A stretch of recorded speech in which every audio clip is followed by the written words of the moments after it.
Comment gérer ses pertes et ses émotions en crypto? Ça, c'est un sujet que très peu de gens traitent, qui nécessite une réelle expérience sur le terrain. Alors, c'est bien de gérer son petit money management dans un petit tableau, mais ça représente seulement 20% de la gestion du money management. 80% du money management se trouve dans la psychologie.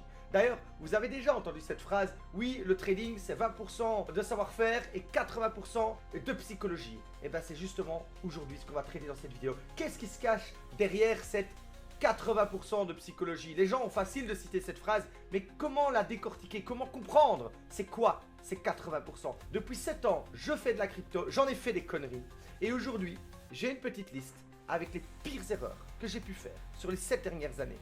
Et c'est ce qu'on va voir aujourd'hui dans cette vidéo. Je vous vais révéler des hacks qui vont vous permettre de ne plus jamais souffrir dans les deals et encore moins de vous ruiner. Petit cadeau, ce plan, je vous le donnerai à la fin de cette vidéo. Les gars, je m'appelle Noctis, je fais des vidéos tous les jours en français sur les cryptos pour vous aider à mieux comprendre ce marché et vous faire de l'argent. Si vous êtes nouveau sur cette chaîne, alors n'hésitez pas à vous abonner et activer la petite cloche de notification.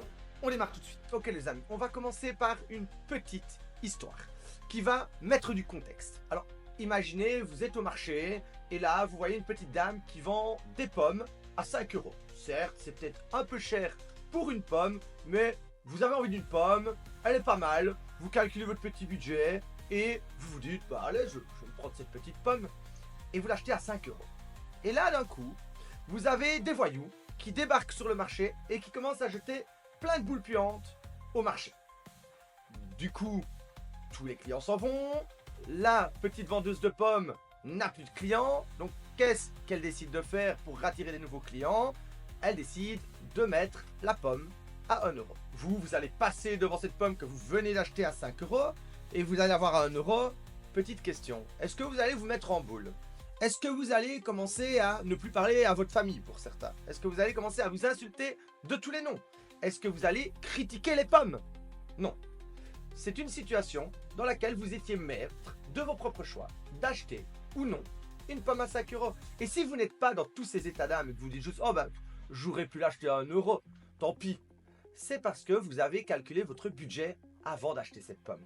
Vous comprenez où je veux en venir? Les marchés, c'est exactement pareil. Seulement, on n'achète pas des pommes, on achète des bitcoins et des cryptos. Alors, à partir du moment où vous décidez d'acheter un bitcoin à 100 000 ou une crypto un peu trop chère et que dans ce cas-là, ce n'est pas des voyous avec des boules puantes, mais ce sont des market makers, des politiciens, des influenceurs, des crises qui éclatent et qui font bouger le prix. Ben, pourquoi? Dans ce cas, vous commencez à mal agir, stresser, vous mettre en boule, ne plus parler à vos familles pour certains ou vous isoler dans votre propre psychologie. Je vais répondre ici tout de suite.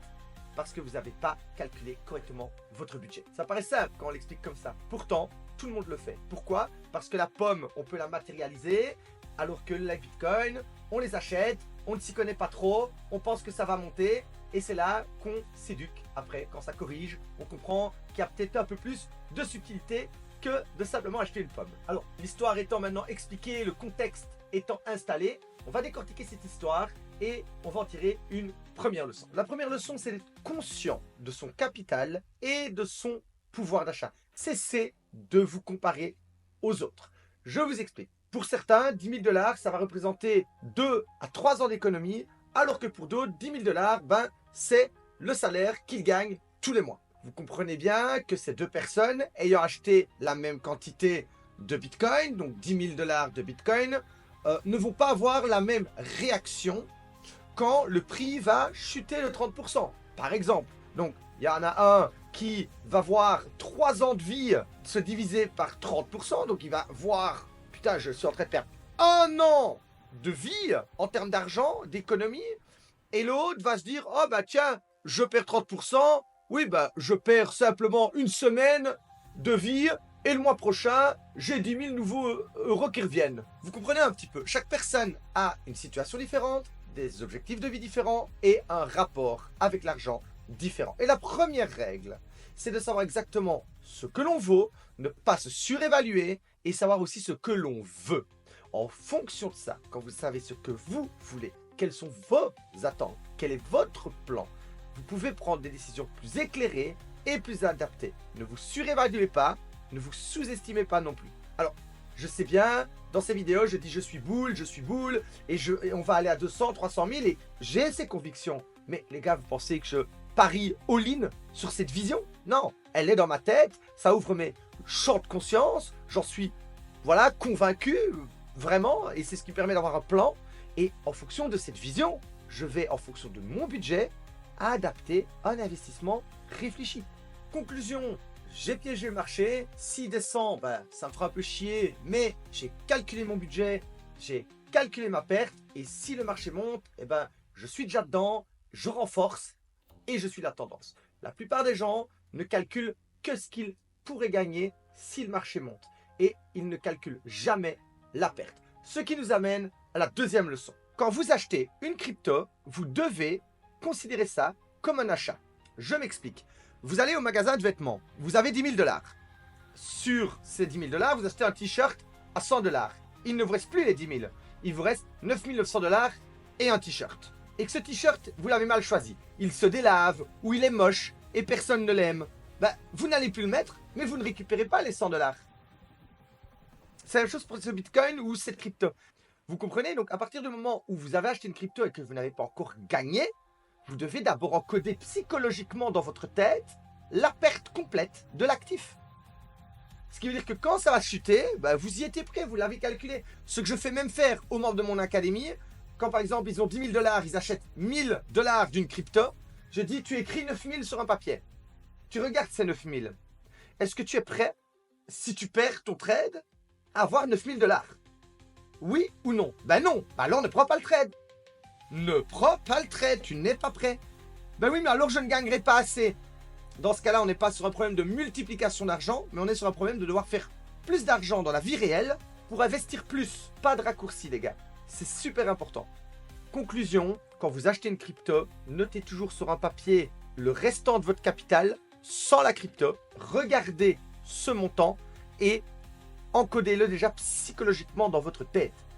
Tant que votre trade n'est pas gagné ou que vous n'avez pas remis le stop loss en positif, vous avez acheté un t-shirt qui s'est délavé. C'est ça qu'il faut se dire dans sa tête. Vous avez acheté une crypto qui va chuter. Donc, ce qui veut dire que vous êtes psychologiquement prêt à perdre la totalité de l'actif, mais c'est probablement pas ce qui va arriver. C'est à ce moment-là que lorsque ça chute, vous y étiez prêt.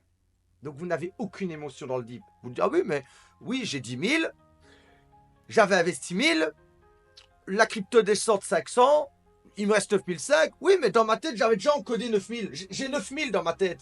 Donc, c'est génial. Techniquement, j'ai encore 500 de plus. Zéro stress dans le deep. Risque calculé. Ensuite, il fait sa petite flexion de jambe, l'actif, pour mieux sauter. Tiens, je gagne 1005, je gagne 2000, je gagne 3000. Je remets mon stop en positif. Et à ce moment-là, j'ai mérité mon profit. Et je note le prix de mon capital avec le stop loss en positif. Là seulement à ce moment-là, je calcule mon gain. J'ai mérité d'encoder un gain. Mais tant que le stop loss n'est pas en positif, vous devez assumer la perte de l'actif que vous venez d'acheter. Quand vous appuyez sur le bouton acheter, vous n'appuyez pas sur le bouton investir, satisfait ou remboursé. Vous appuyez sur le bouton acheter. Vous achetez un asset. Vous achetez un setup de trading. Donc si votre achat a été mauvais, vous avez perdu votre achat. Tout comme le t-shirt, mais vous ne récupérez pas l'argent. Une fois que ça s'est matérialisé dans votre tête, on peut passer à la leçon numéro 3. La leçon numéro 3, à partir du moment où vous avez calculé votre perte, ok, vous êtes prêt à perdre, donc vous avez 10 000 $, vous êtes prêt à perdre 1 000 $ et vous avez déjà dans votre tête le fait que oui, si je perds, j'ai 9 000, je suis à l'aise avec ça, ma vie continue, d'accord? Avez-vous, et ça c'est ce que personne ne fait, calculer votre perte psychologique. Le manque de confiance. Est-ce que si vous touchez votre stop loss, oui, vous avez prévu les 9000. Ok, donc vous êtes à l'aise avec l'argent, vous ne vous mettez pas en danger. Mais merde, je suis à 9000 et là maintenant, je dois changer les pneus de ma voiture en plus de ma perte. Ah, merde, je suis à 9000 et en plus maintenant le marché il continue à chuter et je pensais que je pourrais racheter et remonter et au final le marché continue à chuter. Donc psychologiquement, je perds la confiance, je ne sais plus rentrer sur le marché correctement. Est-ce que vous aviez prévu psychologiquement ce qui allait se passer si vous touchez le stop loss? Et c'est là que tout le monde se fait piéger. On est prêt aux 9000, mais on n'a plus la confiance idéale, on n'a plus les émotions idéales pour reprendre des trades correctement après avoir touché son stop loss. Donc, deux manières de calculer sa perte psychologiquement. Est-ce que vous êtes à l'aise psychologiquement avec cette perte? Est-ce que ça va affecter vos émotions et votre confiance? Et est-ce que vous avez bien matérialisé financièrement votre perte pour ne pas vous mettre en danger dans votre vie? Pour conclure, l'état d'esprit et la psychologie dans laquelle vous devez être si le marché corrige et que vous touchez votre stop loss, c'est celle-ci. Bref, ça me fait bien chier, mais la vie continue. Exactement comme pour la pomme au marché. Vous l'avez acheté à 5 $, les voyous viennent mettre des boules puantes, elle redescend à 1 $. Bref, ça me fait chier, j'aurais pu l'acheter à 1 $, mais la vie continue.